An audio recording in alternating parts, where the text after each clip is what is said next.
Just, tere peale.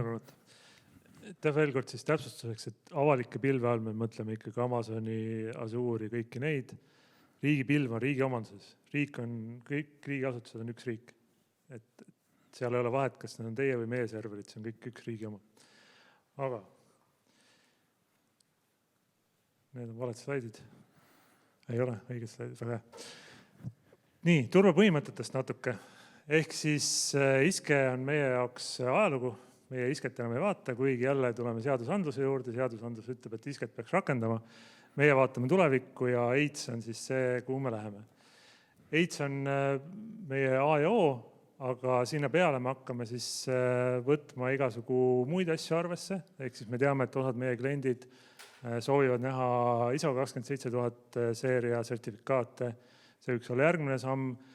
Kui me vaatame natuke tulevikku, meil tuleb võib-olla piiratud tasemel riigipilve osa, kus võiks olla arvutite ja kohtvõrkude kaitsenõuded rakendatud. Zero Trust, siin võib seda nimekirja pikendada, et ISO-l on tegelikult pilve sertifikaat olemas, PSI-l on olemas, ehk neid erinevaid asju on päris palju. Aga lähme AIDS-iga kõigepealt minema ja siis vaatame edasi. Siis teiseks meid väga huvitavad klientide riskistsenaariumid, kahjustsenaariumid. Ehk siis, kui me vaatame RIT-i, siis meil on 2 teenust, arvuti töökoht ja serveri alustaristu. Meil endal on tegelikult suhteliselt vähe riske. Meil ei ole neid äririske, mida peate teie meile ütlema. Ehk siis meie peame aru saama, mis on teie äri ja vastavalt sellele me saame tegelikult ka siis seda teenust paremini korraldada. Ehk siis me saame vastavaid meetmeid kasutusele võtta ja see on selline pikaajaline protsess, sest me teame, et tegelikult väga paljud asutused ega valitsemisalad ei ole isegi veel selle AIDS-i rakendamisega käima läinud. Kolmandaks siis keskne taristu turve. See on kindlasti see, mida meie enda poolt tagame, alustades siis hangetest, kuidas me valime õigeid tooteid, füüsiline turve kuni selle küberturbeni välja. Ja kindlasti siis seal riigipilv 2.0-s jäävad ka siis sellised lisateenused ärirakendustele. Et need lisateenused võite loomulikult ise teha, meie võime teile mingit osa pakkuda, aga nagu praegult osad ettevõtted pakuvad, siis kindlasti ka see võimalus jääb edaspidi alles. Ja viimane on selline natuke deklaratiivne, et turbes järeleandmise idee ehk ühtne turbetase. Mida me siin all mõtleme, et riigipilve meil ei ole mõtet ehitada mitme erineva turbeklassiga, nagu ütleme, AIDS ette näeb, mitu erinevat taset. Ja kui me seal ikkagi kokku lepime, et me teeme 2-tasemelist autentimist, siis me teeme seda kõik, et me ei hakka kellelegi siin ikkagi paroole jagama. Et kindlasti seal on lõpuks detailid, kus me erinevaid punkte läbi vaatame, aga see on selline üldine põhimõte. Siis lihtsalt paar sõna turbetehnoloogiatest, selle nimekirja saab loomulikult alati pikendada igasuguste krüptolahenduste ja ma ei tea, koodi, skännerite ja asjadega. Aga sellised 5 põhilist mõtet, ehk siis kiirline haldusarhitektuur, see on natuke ka see, mida Arne juba kattis, et meil ongi tieritud mudel, me näeme, et RIT-is tekib nii palju kompetentsi, et inimesed saavadki spetsialiseeruda mingitele tehnoloogiatele, et ei ole nii, et Microsofti admin teeb nagu kõiki Microsofti tooteid, vaid ongi AD admin, Exchange admin ja nii edasi. Teiseks siis taristu logihaldus ja SIEM, et täna on uus lahendus hankes, loodame oktoobris-novembris uue lahenduse välja valida, rakendama hakata, ehk siis riigipilv 2.0 on täiesti uus lahendus ja seal siis on ka juba see SIEM-i osa paremini lahendatud kui võib-olla täna. Ja loomulikult tulevikus seal on veel SOAR-id ja igasugu muud asjad. Vahavarakaitse jällegi teeme kõigile ja kirssidega, aga siis eraldi saabki tulevikus ka kokku leppida, et kas meie agent on veel näiteks teie virtuaalmasinates või mitte. Võrgukaitsega sellise suure osa teeb ära tegelikult RIA, ehk siis riigi ASO võrgu ees tegelikult on juba tulemüürid olemas, seda me ei hakka dubleerima. RIA pakub Cloudflare'i teenust, ka seda me ei hakka kuidagi dubleerima, aga kindlasti me võimaldame siis mingid teatud elemente veel seal juurde. Ja avatuste jälgimine, see on natuke meile ka oluline, et loomulikult meid huvitab, kui te olete ikkagi natuke ebaturvalised, et see võib ju lõpuks kogu taristut mõjutada.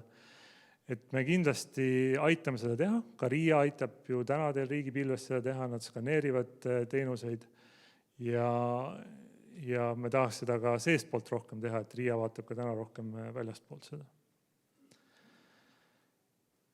Ja viimane slaid minu poolt, et mida me tegelikult siis ei tee riigipilves.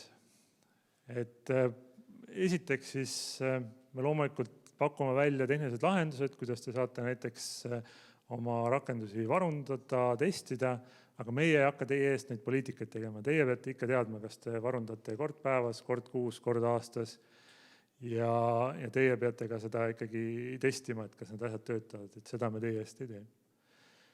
Siis ärirakenduste turbetestimine kindlasti. Tulevikus me võime seda küll vahendada, aga meie ei korralda teile seda turbetestimist, et siin on ka teised asutused, kes seda vajadusel pakuvad. Me otseselt ei reageeri teie turvaigadele, me võime küll näidata näpuga, et siin on, aga meie ei hakka seda patch'i sinna peale panema, et see on lõpuks ikkagi teie ülesanne. Loomulikult saab alati kokku leppida, et kui mingi rünnak on, me võime enda poolt selle esmase reaktsiooni teha, kas mingid ühendused kinni panna või midagi sellist, aga lõpuks on ikkagi ärivastutus. Kolmandaks, mis on viimasel ajal väga teravalt üles tulnud, on siis igasugused andmekaitse probleemid, et meie sellega ei tegele, need on teie andmed. Kui teie panete kogemata läbi meie näiteks avaliku pilve mingeid andmeid, siis see on teie vastutus. Loomulikult meil on ka teatud seadusest tulenevad kohustused, kas või see, kui te panete riigisaladust, siis loomulikult me teavitame ka vastavaid asutusi, aga üldiselt see on ikkagi iga asutuse probleem. Siis ärirakenduste probleemide kriisijuhtimine. Hea näide võib-olla, kui meie üks andmekeskus osa peaks maha käima ja teie ärirakendus töötab ainult ühes andmekeskuses, siis meie ei ürita teie seda probleemi lahendada. Teil peab vajadusel paber ja pastakas endal olema või võib-olla mõni muu vahend, kuidas te seda riski maandate. Aga see on lõpuks teie vastutus. Ja viimane siis, mis on ka võib-olla küsimustega üles tulnud, et mis need siis prioriteedid on? Et tegelikult RIT ei hakka ka neid ärirakenduste prioriteete seadma. Need tuleb kuskil kõrgemal tasemel kokku leppida. Siis kui meil on laiaulatuslik kriis, meil on vaja teha valikuid, millised teenused töötavad, millised ei tööta, siis need tuleb paratamatult mitte teha tehnoloogilisel tasemel, vaid kuskil operatiiv- või strateegilisel tasemel. On see siis MKM, Riigikantselei. Ja siin ei pruugi olla, et üks ministeerium on olulisem kui teine, pigem on selline hübriid, et võib-olla Siseministeerium, Justiitsministeerium töötavad väga tihedalt koos mingi ühtse teenusena, siis peab just see komplekt esimesena töötama. Et see tegelikult tuleb veel kõik kokku leppida. Lühike ülevaade, nüüd jäi veel minut küsimusteks. Jaa, siin online'is on ka laekunud küsimusi, mul kohe enne ei näidanud. Tuli ka Aarne alla, aga võib-olla sa oskad juba ise ära vastata. Kui ei oska, siis saab Aarne aidata. Et tegelikult see läbiv küsimus, mis on kõlanud online'is, on see, et kas ja millal tuleb kolmas andmekeskus, et kahest jääb väheks?